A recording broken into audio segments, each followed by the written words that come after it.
al nostre claustre faran vaga 27 de 29 persones perquè creiem que aquesta vaga val més que qualsevol convocada abans. Per què? Perquè l'hem organitzat i convocat directament des de la base, des del treballador. Em dic Cristina Grasset, soc funcionària i treballo a l'Institut Salvador Dalí. I faig vaga per dignitat. Per dignitat i per demostrar que estan anihilant el sistema educatiu públic a Catalunya. Hola, soy Ismael, soy profesor de secundaria y tengo claro que voy a esta huelga por dignidad. Hola, em dic Núria Soler, soc del centre Jaume Balmes del Prat de Llobregat i faig vaga perquè si ensenyem solidaritat hem de ser solidaris amb els nostres companys acomiadats.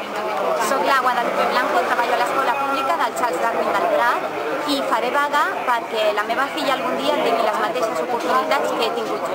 Hola, soc la Carme, treballo a Badalona i faig aquesta vaga perquè estan fent desaparèixer la meva escola pública. Em dic Gabriel Almirante i treballo en l'Institut Baldiri Guilera del Prat de Llobregat. El proper 13 de setembre seré un emprenedor d'una empresa molt beneficiosa per a tothom en les actuals circumstàncies. Aquesta empresa es diu Vaga. Em dic Daniel Margarit, soc substitut del Departament d'Ensenyament de la Generalitat i l'any passat vaig treballar durant tot l'any amb normalitat a l'institut de secundària i aquest any, en canvi, aquestes dates, mentre l'any passat ja estava treballant, doncs estic a l'atur. I per què això? Doncs perquè el departament ha decidit acomiadar a 3.000 docents de tots els centres de bressol fins a secundària, cicles formatius i escoles d'adults. I els ha eliminat aquests docents perquè han disminuït els alumnes? No, no és que estiguin iguals i ni molt menys han disminuït, sinó que han augmentat en 15.000 alumnes. Les últimes xifres diuen que són 20.000. Això que comporta? Comporta l'augment de les ràtios de les aules, és a dir, en comptes que hi hagi 25 alumnes per aula, hi haurà 40. I què comporta això per als fills de la societat catalana? Comportarà que les escoles es transformin en fàbriques de mà d'obra barata, en fàbriques de mà d'obra barata que creïn alumnes sense cap mena de consciència social i política, que és el que els interessa. Els interessa construir una societat que no reaccioni, que no protesti.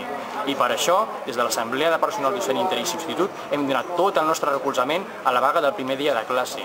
Una vaga que serà un èxit absolut, perquè ha estat una vaga autoorganitzada per tots els docents.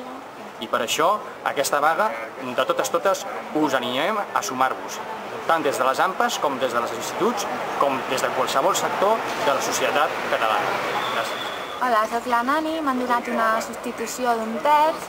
Això vol dir que començaré el dia 12 sense saber quina classe tinc, quins nanos es tocaran, sense coordinar-me amb la meva companya, no tindré les hores per coordinar-me ni amb les companyes ni amb la resta de l'escola i jo treballo amb nens petits.